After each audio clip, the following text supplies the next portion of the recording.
आजकाल कुठल्याही पॉलिटिकल माणसाचा इंटरव्ह्यू करायचा म्हणजे पहिल्यांदा मला त्याला असं विचारावं लागतं की तुमचे आतापर्यंतच्या किती पार्टीज झाल्यात. परंतु आज आपल्याकडे एक असं व्यक्तिमत्व आलेलं आहे की जे त्यांच्या जन्मापासूनच, असं मी म्हणेन, जन्मापासूनच बीजेपी भारतीय जनता पक्ष याच्यामध्ये आहेत. मी आणखीन एक गंमतदार गोष्ट सांगतो. आता कुठलेही राजकीय नेते कुठलाही पक्षात हे सगळे जातात, गणेशोत्सवात जातात, मिरवणुकीत कधीतरी अधून मधून नाचतात, नवरात्रीत दांडिया खेळतात, मटकी फोडताना आपण टाळ्या वाजवतात. पण त्या काळात हे सगळे नेते असे टाईट एका साईडला उभे राहायचे. त्यावेळी ह्या किरीट सोमय्याने सार्वजनिक गणेशोत्सव नवरात्र मंडळ महासमितीची रचना केली. आणि मला आठवते मुलुंड नीलम नगरचा गरब्यात त्यावेळी मोठे मोठे नेते स्वतः येऊन गेले. लालकृष्ण अडवाणी त्यावेळी आमचा इथे दांडिया पण खेळले होते. मी आज पण इतके वर्ष झाले, आता दहीहंडी आहे, तर मी स्वतः चौथ्या थरवर चढतो आणि हंडी मटकी फोडतो. आज पण अजून मी तरुणच आहे.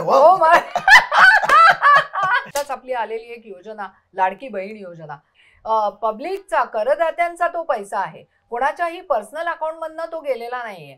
मग तुम्ही लाडकी बहीण योजना जेव्हा तुम्ही डिक्लेअर केली, ऍट द सेम टाइम लोकांनी सांगितलं बदलापूरमध्ये की we don't want Ladki Bahin योजना, आधी पहिली सिक्युरिटी द्या मुलींना. आपली कंट्री ही रेप कंट्री म्हणून ओळखली जाते. दुःख होतं मनाला. I am so sorry to interrupt. No, you are totally wrong. कारण असं आहे की जनक्षोभ बाहेर येतोय, बोलतायत, मुली त्या आई वडील रस्त्यावर येत आहेत. ही व्हायला नको घटना. 100 वर्षापूर्वी पण व्हायचे, पण त्यावेळी हे बाहेर नाही यायचं, दाबलं जायचं. आज समाजात जागृती आली आहे, लोक अकाउंटेबिलिटी विचारतायत. आता काय फास्ट ट्रॅक कोर्ट मध्ये होत नाही आहे, 1 वर्षात फैसला झाला पाहिजे. तर दॅट इज द इन अ वे जागृती आली आहे. म्हणून पूर्ण बदलापूर रस्त्यावर आला की त्यांच्या घरातली ती नव्हती ताई, ती चिमुकली, म्हणून जागृती आली आहे, आक्रमकता आली आहे. चांगलं आहे का वाईट आहे? मला सर्टनली इट इज गुड.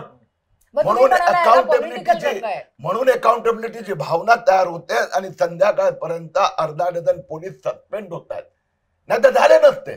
म्हणून पॉलिटिशियन कोणीही असो, सरकार कुणाचंही असो, जनतेचा दबाव असला, न्यायालयाचा प्रभाव असला, त्याच्यामुळे हळूहळू याचं प्रमाण कमी होत झालं. खूप मजा आली. कांचन अधिकारीचा आता बातोबातोने कार्यक्रमात ज्यावेळी त्यांनी सांगितलं तर मी मुद्दामून आलो. माझ्यासारखा व्यक्ती म्हणजे किरीट सोमय्याला पण इतकं बरं वाटलं. बातोबातोने निश्चित पहा आणि बरं वाटेल तर लाईक आणि सबस्क्राईब करा.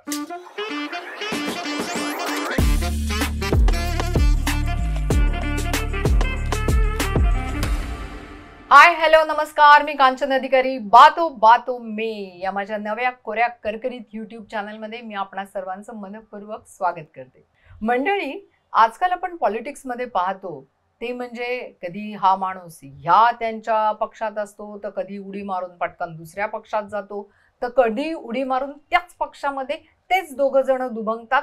आणि आत्ता काय तर आम्ही ह्या पक्षाचे, आणि आत्ता काय तर आम्ही शिवसेनाच, पण आम्ही बाळासाहेबांचे, आणि आम्ही काय तर उद्धव ठाकरेंचे. त्याच्यानंतरचा दुसरा पक्ष फुटला तो म्हणजे नॅशनलिस्ट काँग्रेस पार्टी, NCP. मग काय शरद पवार, मग काय अजित पवार. हे आता इतकं पाहायला मिळतंय की आजकाल कुठल्याही पॉलिटिकल माणसाचा इंटरव्ह्यू करायचा म्हणजे पहिल्यांदा मला त्याला असं विचारावं लागतं की तुमचे आतापर्यंतच्या किती पार्टीज झाल्यात. परंतु आज आपल्याकडे एक असं व्यक्तिमत्व आलेलं आहे की जे त्यांच्या जन्मापासूनच, असं मी म्हणेन, जन्मापासूनच बीजेपी भारतीय जनता पक्ष याच्यामध्ये आहेत. किरीट सोमय्याजी, वेलकम. वेलकम टू बातो बातो में.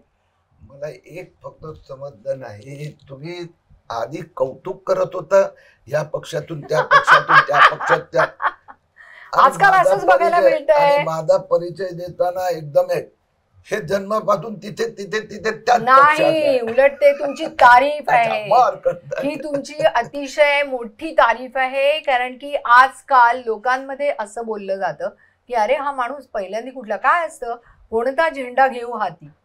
आता पब्लिकला कळेन असं झालेलं आहे की आपण जाऊन वोट करायचं तर कोणाला करायचं. काय असतं, माणूस बघितला जातो, माणसाचं काम बघितलं जातं, ऍट द सेम टाइम पक्षाची विचारधारा काय आहे हे पण बघितलं जातं. सो त्यामुळे एक माणसाला शेवटी कन्फ्यूज व्हायला होतं की आत्ताच जसं मी म्हटलं की बाबा शिवसेना पक्ष, बाळासाहेबांची शिवसेना का तर बाळासाहेबांचे विचार. मग बाळासाहेबांचे विचार आहेत ते काय फक्त एकनाथ शिंदेच पुढे चालू करतायत? उद्धव ठाकरेंनी बाळासाहेबांचे विचार सोडून दिले. म्हणजे आता ते एक वेगळं झालं की चला त्यांनी काँग्रेसची हात मिळवणी केली असेल किंवा काय केलेलं असेल किंवा काय, आता आपण ह्याच्यावरती जेवढं बोलू तेवढं कमी आहे. परंतु मला आज मी कौतुकाने ही गोष्ट तुम्हाला म्हटली की मला पहिल्यांदा हे सांगा की आता जसं मी म्हटलं की जन्मापासून तुम्हीच म्हणालात आताला जन्मापासून म्हणजे माझी आई हे प्रखर राष्ट्रीयत्व आणि ती कट्टर सरदार वल्लभभाई पटेल यांच्या विचाराची समर्थक. हो, मग हे आम्हाला, मी इतकी वर्ष ओळखते तुम्हाला माहित नाहीये. म्हणून माझा जन्म झाला आणि तिथं मनात होतं की ह्या मुलांनी देशाची सेवा करायची, राजनीती राजकारणात. किरीटभाई किती तुम्ही बहीण भावंड आहात? इनवे 4 होतो, आता आम्ही 2 राहिले, 2 गेले. नाही पण म्हणजे असं तुमच्या आईला की तुम्ही राष्ट्रसेवा करावी असं प्रकर्षाने का वाटलं? ते परत आणखीन सांगायची, खूप हुशार आहे, गणित, फायनान्स, अकाउंट मध्ये जबरदस्त पकड आहे. बाय द वे मला इथे एक मुद्दा सांगायचा आहे, किरीटभाई सीए झालेले आहेत. So like well educated personality in politics is very essential. हे माझं स्वतःचं मत आहे. किरीटभाई प्लीज. माझ्या आईनी आणि माझ्या बायकोनी येस मेधा सुप्रिया प्रेरणा दिली आणि म्हणून मी फायनान्स मध्ये पीएचडी पण केलं. येस. तर माझी आई तसं राईटिस्ट, येस इकॉनॉमी मध्ये मानणारी, येस हिंदुत्ववादी येस आणि सरदार वल्लभभाई पटेल ती जवाहरलाल नेहरूच्या फिलॉसॉफी मध्ये मानत नव्हती. म्हणून लहानपणापासून मला ज्या सगळे संस्कार, शिक्षण, ज्या गोष्टी, हे सगळे माझी आई ती मला सांगायची. हळूहळू त्यामुळे मी त्यावेळी तर भाजप पण नव्हता, 1975 जनसंघात, म्हणून RSS हिंदुत्ववादी आणि जनसंघ, त्या बालपणात झेंडा मी जो पहिला उचलला होता हातात, तो दीपक, कारण की जनसंघाची निशाणी दिवली होती. कारण माझी आजी होती ती जनसंघाची होती, दिवली निशाणी, आणि ती नेहमी म्हणायची की नाही तिकडेच जाऊन आपण वोटिंग करायचं. मला तुमच्याकडनं हे जाणून घ्यायचं की हळूहळू हा तुमचा जो प्रवास आहे तो इलेक्शनच्या दृष्टिकोनातून कसा होत गेला? त्यावेळी तर जनसंघ खूप लहान होता आणि ज्यावेळी 1975 मध्ये मी विद्यार्थी होतो त्यावेळी आणीबाणी इंदिरा गांधींनी आणली. तर आमच्यासारखा विद्यार्थी ऍक्टिव्हिस्ट स्टुडंटना पण जेलमध्ये टाकलं होतं. पण आणीबाणीच्या काळात विद्यार्थी असताना पहिल्यांदा 3 महिने आणि नंतर परत 2 महिने, असं एकंदर 6 महिनेहून अधिक जेलमध्ये होतो. तुम्ही साधारण काय वय असेल? 17-18?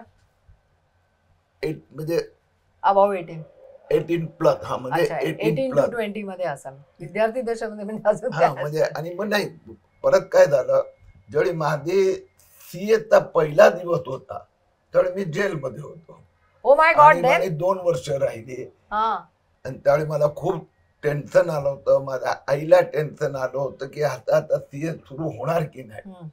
पण मी ज्या फर्म मध्ये आर्टिकलशिप केलं, आप्पाजी अमीन अँड कंपनी, विनोद अमीन, ते सांताक्रूजचे, तर ते पण असेच होते आणीबाणी विरोधी. तर त्यांनी निरोप पाठवला, काही टेन्शन घेऊ नका, तुमचा संघर्ष चालू ठेवा, ज्यावेळी सुटणार त्यावेळी पासून आपण सुरू करू आर्टिकलशिप.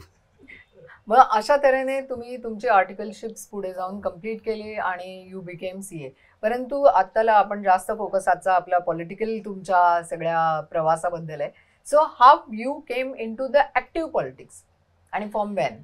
की मला लहानपणापासून जे मनात अशी जिद्द निर्माण झाली होती की आपण शिकायचं, फायनान्स इकॉनॉमी मध्ये मास्टरी मिळवायची आणि त्याचा उपयोग देशाचा राजनीतीद्वारा अर्थनीती. माझे मौसा ते पण मफतलाल कंपनीमध्ये डिरेक्टर होते, तेही मला म्हणायचे.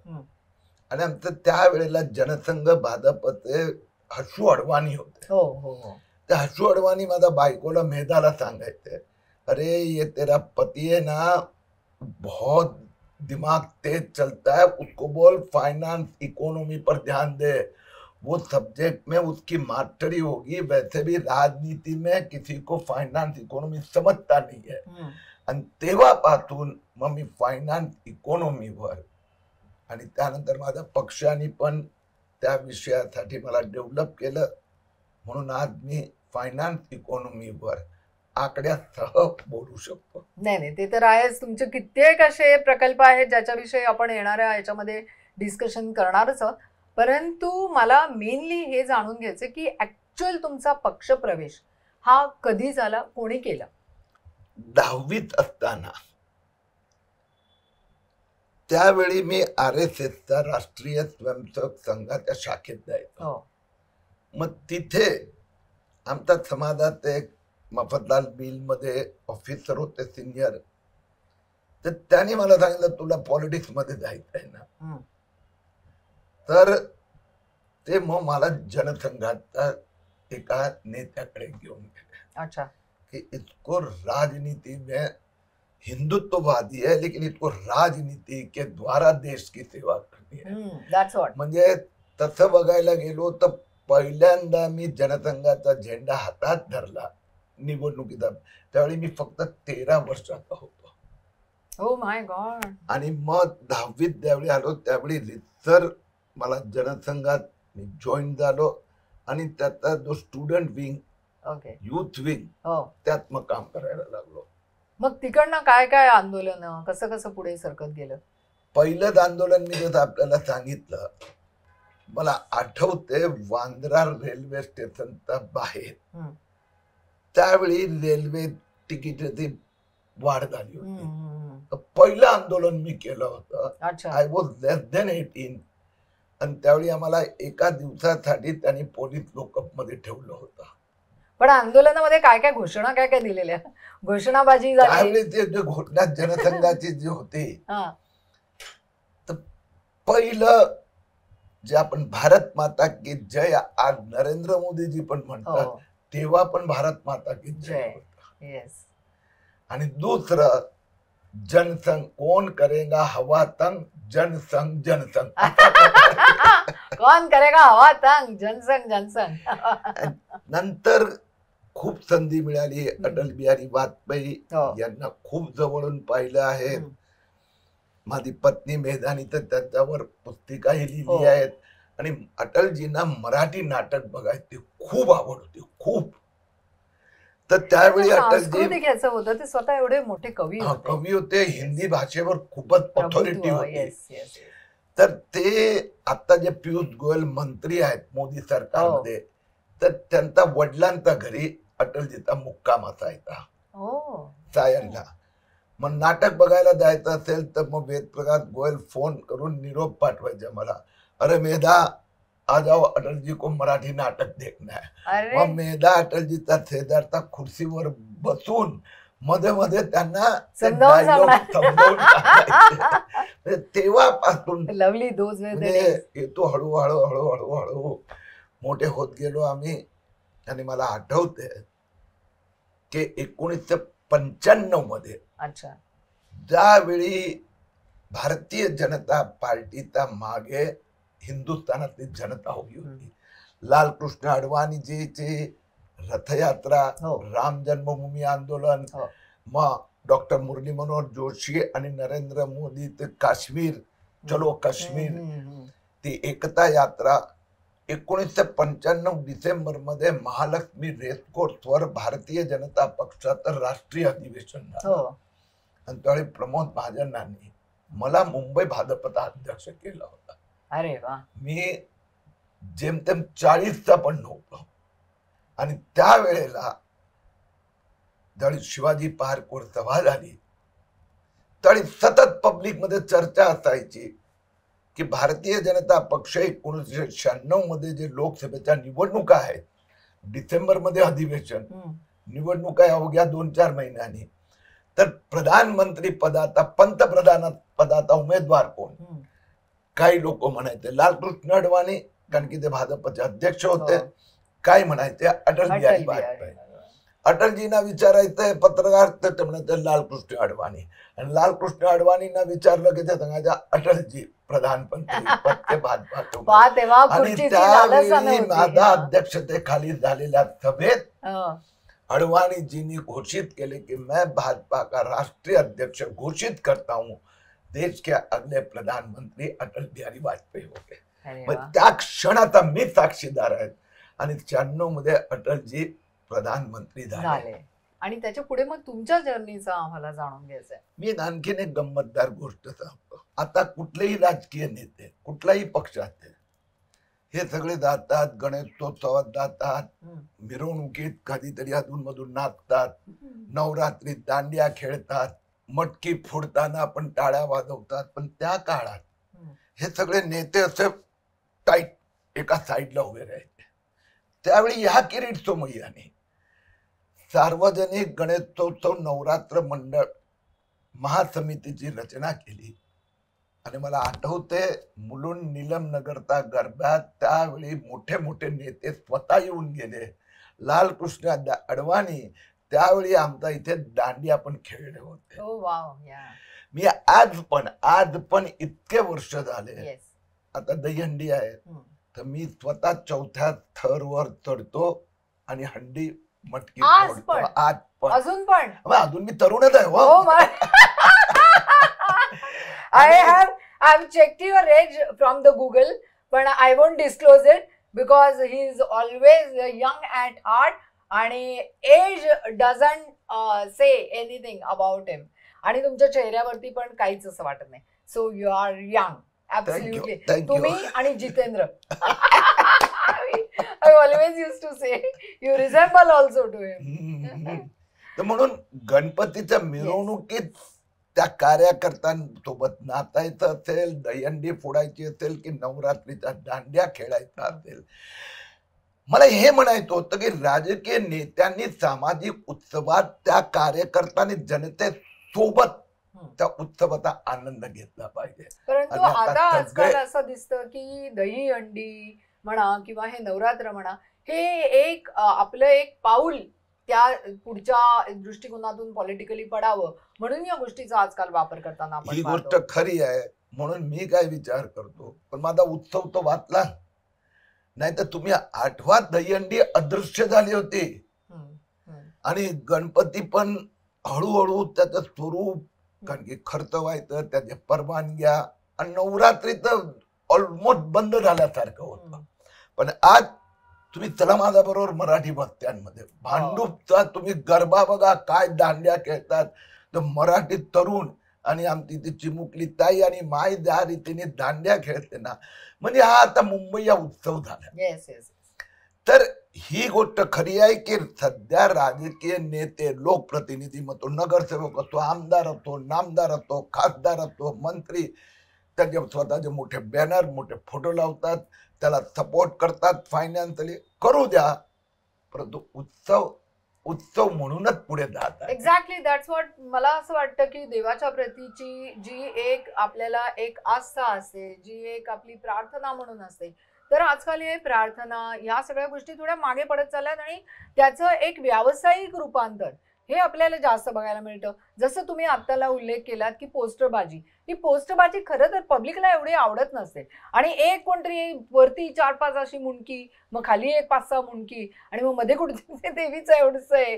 सो दॅट मतलब I myself don't like it. पण ते लोक जे ऑर्गनायझर असतात ना, त्यांना बरोबर माहित आहे ते त्याच्यासाठी करायचं नाही. त्यांना वाटते की नेत्याला असं वाटते की ते आमचा उपयोग करतायत, पण तो कार्यकर्ता ना तो या नेत्यांचा वापर घेत करून घे. कारण की सगळेच नेते स्पॉन्सरशिप देतात, सगळेच फोटो लावतात, तर त्याच्यामुळे काही मतांवर काही फरक पडत नाही. पण यांचे जे कार्यक्रम आहे, उत्सव आहे, किती चांगल्या रीतीने पुढे जातात. मला आता तुम्हीच एक छान मुद्दा दिलात प्रश्न विचारण्यासाठी, की आजकाल लोक दहीहंडी जसं आपण म्हटलं तसं, एक नवरात्री असेल, त्याच्यानंतर आजकाल कुठलाही उत्सव आला की त्याच्यामध्ये एक कुठेतरी हे येतं. आत्ताच आपली आलेली एक योजना, लाडकी बहीण योजना, मला तर काय पटत नाहीये ते. आता तुम्ही त्याच्याशी कितपत सहमत असाल असं मला वाटतं, परंतु मला आज हे मला माझं एक बोलावंसं असं वाटतंय की पब्लिकचा, करदात्यांचा तो पैसा आहे, कोणाच्याही पर्सनल अकाउंटमधनं तो गेलेला नाहीये.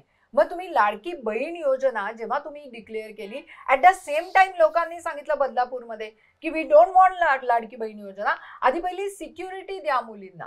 आपली कंट्री ही रेप कंट्री म्हणून ओळखली जाते आणि हे कुठेतरी बघितल्यानंतर मन फारकट्टे होतं. त्याच्या बाबतीतलं मला तुमचे विचार खरंच मनापासून जाणून घ्यायचं. ही एक क्रांती आहे. 1987 मध्ये राजीव गांधी पंतप्रधान असताना सांगायचे की केंद्र सरकार कुठली योजना सुरू करते तर थेट पर्यंत पोहोचताना 85 पैसे 1 रुपयातले तर कुठे ना कुठे गायब होतात. जे कन्सर्न व्यक्ती आहेत त्यांच्या हातात फक्त 15 पैसे पोहोचतात. म्हणून गेले 10 वर्ष हे जगात हा एक नवीन प्रयोग सुरू झाला, डायरेक्ट बेनिफिट ट्रान्सफर, DBT. हा एक नवीन प्रयोग आता हळूहळू जगातले अनेक लोक करायला लागले.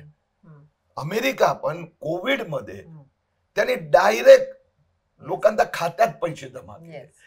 आता मी तुम्हाला उदाहरण यातच देतो, ते लाडकी बहीण योजना त्यातच उदाहरण देतो.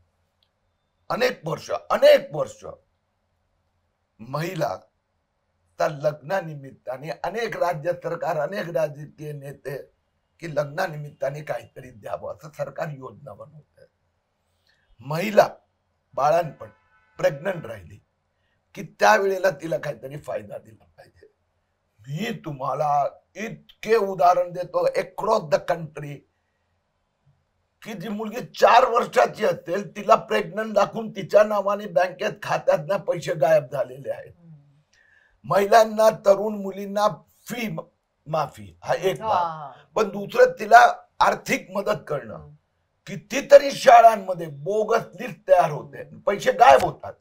जर त्यावेळेला हिंदुस्थानातने 2017-18 मध्ये सगळ्यात पहिली डायरेक्ट बेनिफिट ट्रान्सफर हे 17-18 मध्ये शेतकऱ्यांच्या खात्यात डायरेक्ट पैसे जमा आणि त्याची कल्पना 2014 मध्ये नरेंद्र मोदी प्रधानमंत्री झाल्यानंतर त्यांनी लोकांचे बँक अकाउंट उघडायचे ती मोहीम राबवली. त्याच्यामुळे बघा आज काय शक्य झालं. आता ती योजना बाकी सरकार, बाकी पार्टी पण पुढे घेऊन गेली. आता लाडकी बहीण तिच्या लग्नानिमित्ताने आणखी हे पैसे आधी द्यायचे पण गायब व्हायचे, आता डायरेक्ट तिच्या खात्यात आणि तिच्या खात्यात गेल्यामुळे आता तिला कुठला कोर्स करायचा आहे, त्या कोर्स साठी तिला पैसे पाहिजे. Civil use it nowadays. बघा एक गोष्ट निश्चित हिंदुस्थानात झालेली आहे, एक समाजातला एक छोटासा, फार छोटा एक अंग सोडून मोर देन 80% 1 किंवा 2 मुलं आहेत.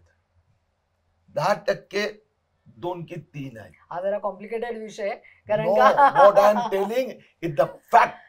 म्हणून जेमतेम एक 8-10% लोक आहे की त्यांना 2-4 असेल. म्हणून काय झालंय का तुमच्याकडचे पण तुमच्या सोसायटीत राहणारा तो जो वॉचमॅन असेल किंवा तुमच्या घरी काम करायला येत असेल, समोरचा त्या 40 झोपडपट्टीत राहणारी आई असेल, त्या सगळे मुलांना चांगल्या शाळेत ऍडमिशन घेण्यासाठी आपल्याकडे येतात. हो, मला त्याच्याकडे पण यायचं तुमची त्याच्यामुळे जर ती मुलगी त्या मुलीच्या खात्यात पैसे जमा करून तिला तिचं पुढचं भवितव्य शी इज मॅच्युअर्ड नाव, तर दॅट्स वाय बदलापूर हे तर पॉलिटिक्स आहे. त्यात ती घटना घडली की लॉ अँड ऑर्डर चांगलं पाळलं पाहिजे, मान्य आहे. पण हे तर बाकी सगळे लॉ अँड ऑर्डर चांगलं पाळलं पाहिजे. याच्यापेक्षा सुद्धा आजकाल महिलांच्या मध्ये एवढा उद्रेक झालेला आहे आणि हे आपण इतकी वर्षानुवर्ष बोलत आलेलो आहोत की शिक्षा या ताबडतोब लोक मला लगेच फास्ट ट्रॅक हे झालं पाहिजे, कोर्टचा निकाल वगैरे. पॉलिटिकल ऑब्झर्वेशन स्टेटमेंट आहे. मी तुम्हाला नाही, फास्ट ट्रॅक नको, फाशी द्या, सरळ सरळ फाशी द्या, बा झालं. कारण का तुम्ही बघा, आपल्या बाजूचीच कंट्री पाकिस्तान असेल, दुबई असेल, यार it is not happening when you travel internationally. Oh that's a rape country. इतकं दुःख होतं मनाला. I am so sorry to interrupt. No, you are totally wrong. कारण असं आहे की जनक्षोभ बाहेर येतोय, बोलतायत, मुलीच्या आई वडील रस्त्यावर येत आहेत. ही व्हायला नको घटना.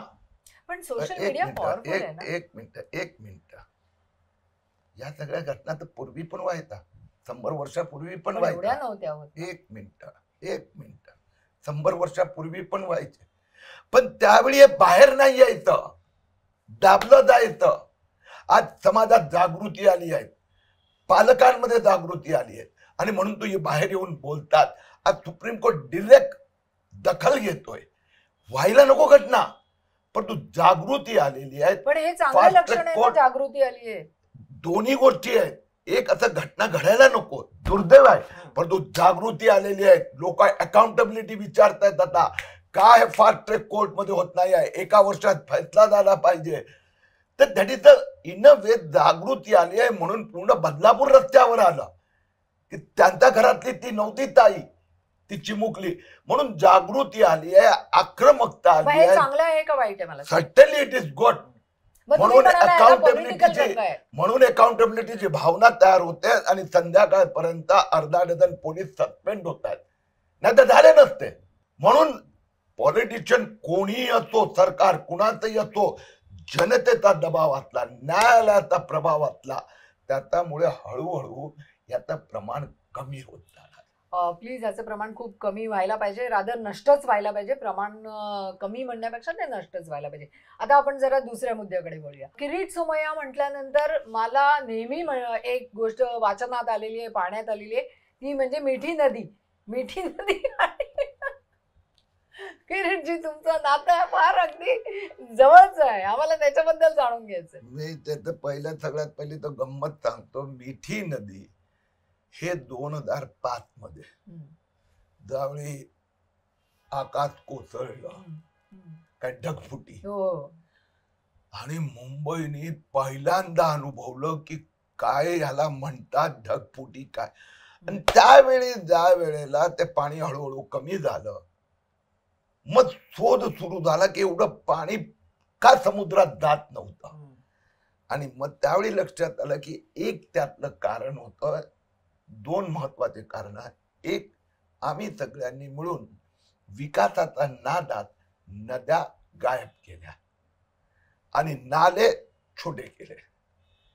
बिल्डरला बांधकामासाठी त्यांनी नाल्याला छोटं करत गेलं. पाऊस आल्यानंतर त्या समुद्रात पाणी जाण्याची वाट म्हणजेच नाले.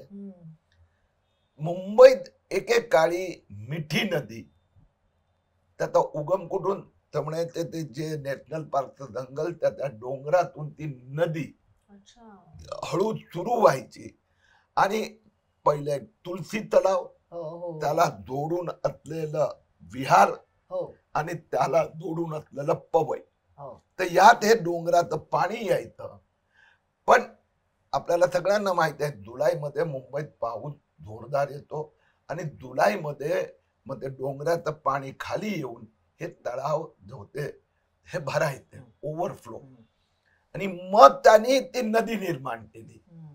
आणि माझा बिल्डर मित्रांनी मुंबईतल्या त्यात पॉलिटिशियन पासून सगळेच महापालिका सगळ्यांनी, म्हणजे मी ज्यावेळी कोर्टाकडे डॉक्युमेंट ठेवले, सर हे मिठी नदीचा इतिहास आणि गंमत, महापालिकेचा जो विकास आराखडा, तो डेव्हलपमेंट प्लॅन, तर त्या डेव्हलपमेंट प्लॅन मध्ये अधून मधून मिठी नदी गायब करण्यात आलेली आहे. तिथे नाला लिहिलेले आहेत. ते 2005 मध्ये ज्यावेळी मी कोर्टात गेलो आणि माझा वकिलांनी ते डॉक्युमेंट ठेवले, सर हे बघा काय केलंय. बिल्डरचा भलासाठी महापालिकेचा इंजिनियरनी मधला पट्टा नाला म्हणून लिहून काढला. आता नाला म्हटलं की त्याला लहान करता येते, त्याच्यावर वर कव्हर करता येतं आणि मग त्याला वळवता येतं, आणि त्यामुळे हे हालत झाली. तर 2005 18 महिने मुंबई उच्च न्यायालयात आमचा संघर्ष सुरू राहिला आणि मिठी नदी पुनर्जीवित झाली. त्याचबरोबर दहिसर नदी आणि पोयसर नदी ह्याही गायब झाल्या होत्या, त्याही पुनर्जीवित झाल्या. त्यामुळे 2005 नंतर मुंबईत एक जागृती आली. पाणी भरते, पण आता भरण्याचं प्रमाण खूप कमी झालं आणि त्याच्यावरही पुढच्या 5-7 वर्षात कंट्रोल येणार, त्यासाठी पर्यायी व्यवस्था डेव्हलप होणार. आणि मला असं वाटतंय की 7-8 वर्षानंतर मुंबईत पाणी भरणं हे जेमतेम 1-2 घटना होणार काही तासासाठी, की ज्यावेळी भरती असेल आणि पाऊस जोरात असेल. बाकी ही समस्याचा हल झालेला असेल. नाही, आपल्या इथे त्या मनाने पुष्कळच चांगली व्यवस्था आहे. मला आत्ताला तुम्हाला एक प्रश्न विचारावा असं वाटतो. मध्यंतरी दुबईमध्ये जे झालं, okay, so why it happen, मतलब where the water there was no source to go. एक काय आहे, एक तर आपण जे म्हणतो क्लायमेट चेंज. क्लायमेट चेंज ही वास्तविकता आहे. कधी दुबईमध्ये एवढा पाऊसच कधी यायचा नाही. दुसरी गोष्ट, अर्बनायझेशन विकासाच्या नावाखाली आपण अर्बन प्लॅनिंग मध्ये प्रचंड भ्रष्टाचार करतो. कोणीतरी बिल्डर ओळखीचा असला तो कॉर्पोरेटरकडे, मंत्रीकडे, मुख्यमंत्री कार्यालयात धक्के खातो की मग आम्ही त्याला एकोमोडेट करण्यासाठी मधले नालेच गायब करत. दिल्लीत ज्याला आपण म्हणतो ना की आज आपल्याकडे आपण ज्याला गटार म्हणतो साईडच्या रस्त्याचा, किंवा त्याला जे म्हणतात की पावसाचं पाणी घेऊन जायचे व्यवस्था, हे दिल्लीत व्यवस्थाच नाहीये, वर्षानुवर्ष नाहीये. कारण दिल्लीत एवढा पाऊस यायचा नाही, पण आता हळूहळू पाऊस यायला लागला. तर दिल्लीत बघा 1 तास पाऊस आला ना पाणी भरतं, कारण की पाणी जाण्याची व्यवस्थाच नाही केली. मुंबईत आपण काय करतो, या सगळ्या दबावा प्रेशरमुळे ती जे जागा नष्ट केल्यात पाणी वाहून नेण्याची, ते आता आपण पुनर्जीवित करत आहोत. दुबईमध्ये पण त्यांनी पावसाचा कधी कल्पनाच केली नव्हती, म्हणून पाणी वाहून घेऊन जाण्यासाठीची व्यवस्थाच नाही. मग असं होत. आता आपण दुसऱ्या समस्येकडे जरा वळूया. एक म्हणजे आजकाल डम्पिंग ग्राउंड ही समस्या एक प्रचंड प्रमाणात वाढत चाललेली आहे. त्याविषयी मला जरा तुमचं मत जाणून घ्यायचं. This is also similar type of. म्हणजे मला काय कळे इतकं वाईट वाटतंय. मी तर त्यावेळी त्या शिवसेनेच्या नेत्यांना सांगितलं होतं, 25 वर्ष मुंबई महापालिकेत सत्ता राबवतात, थोडं तर जनतेसाठी करा. 25 वर्ष कशाला म्हणतात? पण ह्या 25-30 वर्षाच्या काळात कधी दमडीचं प्लॅनिंग नाही, पुढचा विचार नाही.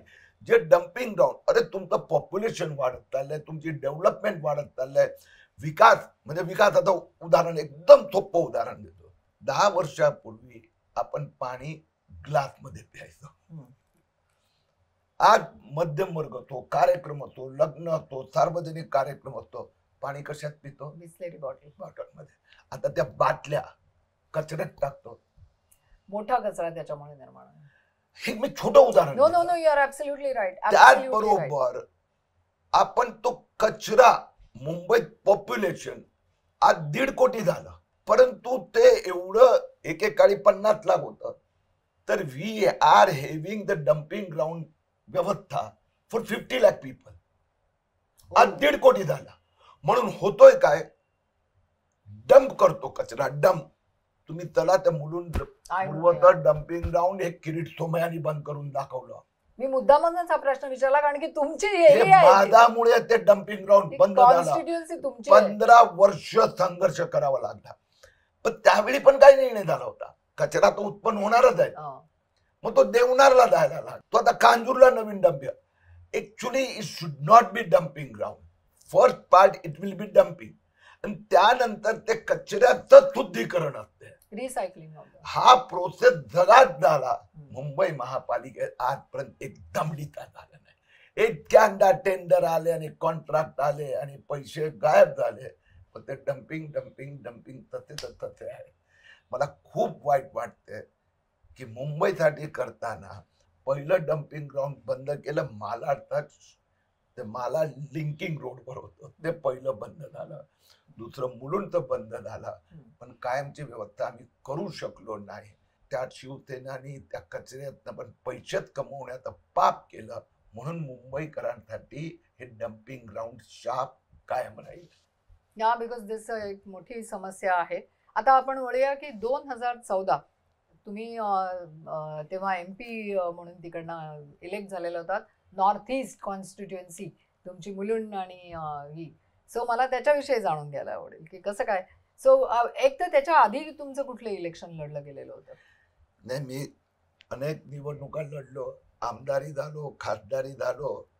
एक दुसरा जो मी मुद्दा म्हणून उल्लेख करतो, कुठलाही पॉलिटिकल ऍक्टिव्हिस्ट लीडर भ्रष्टाचार निर्मूलन हा एक भाग आहे, संघर्ष आंदोलन करणं दुसरं आहे.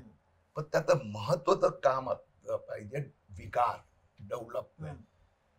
आज मुंबईची मेट्रो आपण पाहतात ना, त्या मेट्रोला जन्म देणाऱ्या जे 2-4 लोक, त्यापैकी किरीट सोमय्या एक आहे. मला आजही आठवते 2003 मध्ये खासदार होतो, त्यावेळी कोकण रेल्वेचं काम जोरात चालू होतं, खूप कौतुक होत होतं. त्याचे चेअरमॅन होते CMD राजाराम म्हणून. मी दिल्लीहून मुंबईत विमानात येत होतो, तर ते विमानात होताना मला भेटले. मला म्हणाले 5 मिनिटं बोलायचं आहे. त्यावेळी घाटकोपर वर्सोवा मेट्रोचा झाली पाहिजे अशी चर्चा सुरू होती. मला म्हणाल किरीट भाई तुम्ही यात इंटरेस्ट घ्या. म्हणाल तुम्ही कोकण रेल्वेचे डायरेक्ट सरकार, केंद्र सरकारची बोला. महाराष्ट्र सरकारमध्ये तुम्ही आत्ताच विलासराव देशमुख मुख्यमंत्री, त्यांची तुमची भेट झाली. त्यामुळे त्यांनीच मला सांगितलं की तुम्ही किरीट सोमय्या को मिलो. अच्छा, हे जर काम व्हायचं असेल ना, इज द अप्रोप्रिएट. अच्छा. वर्षभरात आम्ही केंद्र सरकार, त्याचे नगर विकास मंत्री इथे आले. घाटकोपर वर्सोवा मेट्रो प्रकल्प जन्माला आला. पण ते फारच इम्पॉर्टंट आहे, कारण त्यानंतर दुसरी मेट्रो, तिसरी मेट्रो. आपण पाहताय देवेंद्र फडणवीस मुख्यमंत्री असताना हे पूर्ण मोठं जाळं उभं केलं. पुढच्या 5 वर्षात तुम्हाला मुंबईत कुठेही तुम्ही घराच्या बाहेर निघालात की फक्त 5-7 मिनिटं चालावं लागणार, मेट्रो मिळणार. आणि तुम्हाला मुंबई, ठाणे कुठे जायचं असेल ती मेट्रो तुम्हाला. बीजेपीच्या बाबतीत एक गोष्ट आम्ही निश्चितपणाने म्हणू शकते की मी गडकरी साहेब आहेत, ज्यांच्यामुळे आज आपल्याला इकडनं सागरी मार्ग पण आपण हे केलेला आहे, तसंच मेट्रोचे पण एक डेव्हलपमेंट. मी आणखीन एक सांगतो, येस, की माझ्या आयुष्यातला आणखीन एक मिशन आता पूर्ण होत आहे. मुलुंड गोरेगाव लिंक रोड, तो 1961 मध्ये घोषित झाला होता. अच्छा, पुढे सरकतच नव्हता. 1998 मध्ये मी आमदार होतो मुलुंडचा आणि मुंबई भाजपचा अध्यक्ष होतो. त्यावेळी मी पहिल्यांदा डेलिगेशन घेऊन दिल्लीला गेलो मुलुंड गोरेगाव लिंक रोड साठी. आणि त्यावेळी ती कल्पना मांडली, केंद्र सरकारने मान्य केली. दुर्दैवाने 2004 मध्ये आमचं सरकार कोसळल्यानंतर पुढे काही झालं नाही. पुन्हा 2014 मध्ये मी खासदार झालो. मोदी सरकार, फडणवीस सरकार पूर्ण प्लॅनिंग केलं आणि हिंदुस्थानातला सगळ्यात मोठं विदिन द सिटीचा अंडरग्राउंड पूर्ण ते जंगलाचा खालून जाणार आणि मुलुंडला हायवे पासून मालाडचा हायवे पर्यंत अवघ्या 21 मिनिटात आपण पोहोचणार. दोन्हीकडचं बाहेरचं काम सुरू झालेलं आहे. टनल जी ते विहार लेकचा वळसा घालून जंगलाचा या कोपऱ्यापासून त्या कोपऱ्यापासून फिल्म सिटी पर्यंत त्या अंडरग्राउंड सबवे असेल. आणि ते त्यातही टेंडर प्रोसेस सुरू झालाय, आता बांधकाम सुरू होणार. 5 वर्षानंतर मुलुंड गोरेगाव लिंक रोड. आता एकनाथ शिंदेनी त्यातून प्रेरणा घेतली आणि त्यांनी दुसरा आता ठाणे बोरीवली असाच प्रकारचा अंडरग्राउंड रोड घोषित केलेला आहे. तर हे पण आयुष्यातलं खूप मोठं कॉन्ट्रीब्युशन आहे. नाही, निश्चितपणानं तुमचं जेवढं कारकीर्द आहे आणि त्याच्यामध्ये तुमच्या ज्या ज्या गोष्टी तुम्ही केलेल्या आहेत, त्याच्यामध्ये वेगवेगळी हॉस्पिटल्स उभं केलेली आहेत, एज्युकेशन इन्स्टिट्यूट्स तुमच्या आहेत, अनेक स्तरांवरती तुमचं काम चालू आहे आणि एवढ्या मोठ्या कामामधनं सुद्धा तुम्ही आज माझ्यासाठी वेळ काढून आलेला आहात याच्याबद्दल मी तुमचे परत आभार मानते. किरीट, जे आताच आपण सांगितलं त्याच्याप्रमाणे मेट्रोज असतील किंवा अंडरग्राऊंड रोड्स असतील किंवा डम्पिंगचा हे असेल, ते ॲट द सेम टाइम आपण पाहतो की जिथे राजकारण आलं तिथे भ्रष्टाचार हा आलाच, आणि भ्रष्टाचाराविरोधात मध्ये तुमची मोहीम ही अखंडपणे चालू असते. तर मला त्याविषयी जरा जाणून घ्यायला आवडेल. एक आणखीन ज्याला म्हणतो ना, आयुष्यातले काही जे आपले हे मिशन झालं पाहिजे. प्रधानमंत्री नरेंद्र मोदीचा आणि अमित शहाचा पाठिंबामुळे, सपोर्टमुळे मला हे दाखवायचं होतं की हिंदुस्थानातला राजकारणी पण भ्रष्ट आहे. तो कोणाची हिंमत व्हायची नाही, त्यांच्या विरोधात बोलायची, त्यांचे घोटाळे काढायची आणि त्याला जेलपर्यंत पोहोचवायची.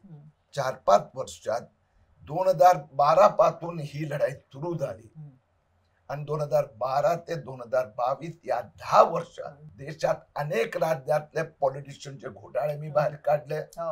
महाराष्ट्राने तर स्वतः पाहिलं की त्यामुळे उद्धव ठाकरे सरकार खाली आलं.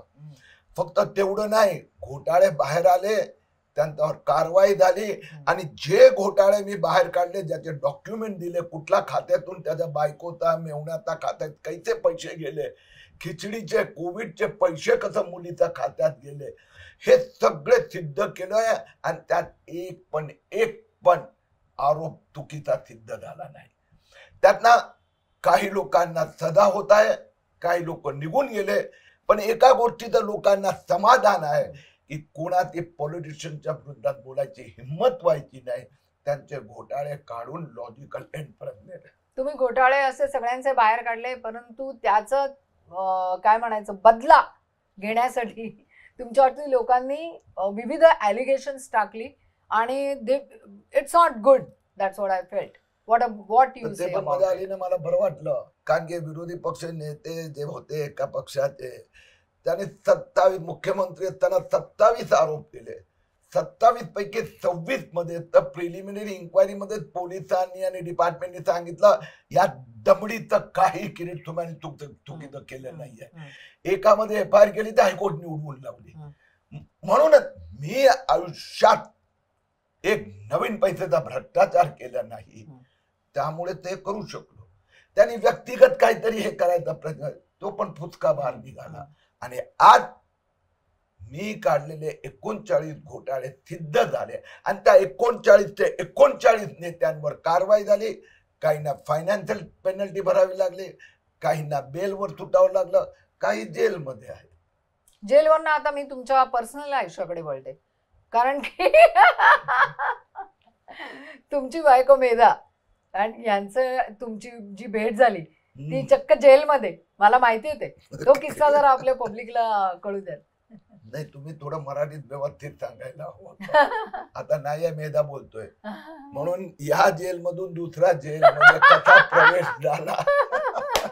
आता आहे की मी जसं म्हटलं की मी जसा विद्यार्थी होतो आणि आणीबाणीच्या काळात जयप्रकाश नायक यांच्या नेतृत्वाखाली, जयप्रकाश नारायणचा, तर त्याच वेळेला मेधा पण कॉलेज विद्यार्थी होती, ती पण आंदोलनात भाग घ्यायची. मग आमचे सत्याग्रह झाले, दोघांना जेल झाली. तर जेलमध्ये तर पुरुष आणि स्त्री वेगळे ठेवतात, पण त्यावेळी मग ते येता जाता कोर्टात थोडी ओळख. आणि त्यानंतर मला एक असं वाटलं की मला जे माझं पूर्ण आयुष्य देशासाठी समर्पित करायचं आहे, तर भीती त्यावेळी अशी वाटायची की चार्टर्ड अकाउंटंट, त्यावेळी पण मी थोडा छान दिसायचो, आता पण चांगले दिसताय. तर त्यावेळी असं वाटायचं, माझी आई म्हणायची चला आता तुझं CA झाला की तुझं लग्न लावणार. म्हणून जर गुजराती कुठली मुलगी आली तर तिला वाटणार हा एवढा हुशार CA, all India merit list मध्ये आला आहे, म्हणजे पैसे कमवणार. मी पैसे कमवणार नव्हतो, त्यामुळे मी अशा मुलीचा शोधात होतो की जी माझा या कार्याला सपोर्टिव्ह राहील, समर्पित. मेधाने आयुष्यभर, कारण की पहिले 19 म्हणजे 10 वर्ष हे माझे, मी 5 इयर्स चार्टर्ड अकाउंटंट झाल्यानंतर पार्टीचा फुल टाइमर झालं, म्हणजे एक दमडी घरात नाही. आणि नंतर 5 वर्ष मग माझी प्रॅक्टिस, बाकी व्यवसाय, तर त्यावेळी मेधाने घर सांभाळलं. आणि म्हणून मी हे म्हणणार की आज जे काही मी आहे त्यात माझ्यापेक्षा मोठा हिस्सा माझा आईता आणि माझी पत्नी मेधाता. अनडाऊटेबली आज आपण अशा व्यक्तिमत्वाला भेटत आहोत की ज्यांनी आपलं अक्षरशः उभं आयुष्य हे समाजसेवेसाठी अर्पण केलेलं आहे, लोकांसाठी अर्पण केलेलं आहे. आणि सगळ्यात महत्वाचं, जसं मी पहिल्यांदा म्हटलं तसं, एकच पक्ष आणि एकच पार्टी, एकच विचार, हिंदुत्वाचा विचार घेऊन जो पक्ष पुढे गेलेला आहे त्याच पक्षाच्या मागे कायम राहिलेले आहेत. आणि असे लोक आजकाल फारच रेअर, म्हणजे खूपच दुर्मिळ झालेले आहेत. आणि किरीटजी, तुम्ही त्यापैकीच एक आहात. आज तुम्ही माझ्या कार्यक्रमामध्ये आलात आणि माझ्या कार्यक्रमाला अक्षरशः 4 चांद लागलेले आहेत आणि I am so thankful for it. तुम्हाला पण धन्यवाद सांगणार की असे जे वेगवेगळे पैलू असतात ते लोकांसमोर असा निमित्ताने जातात. येस. आणि त्यामुळे त्यांनाही असं वाटतं की सगळेच पॉलिटिशियन खराब नसतात, मोदी पण चांगले आहेत. आणि त्यांचा एक छोटासा किरीट तुम्ही. So sweet. आणि खरंच आहे की मला एक गोष्ट इथे प्रामुख्याने म्हणावीशी वाटते की मोदी सरकारच्या बाबतीमध्ये की international image of India has improved a lot.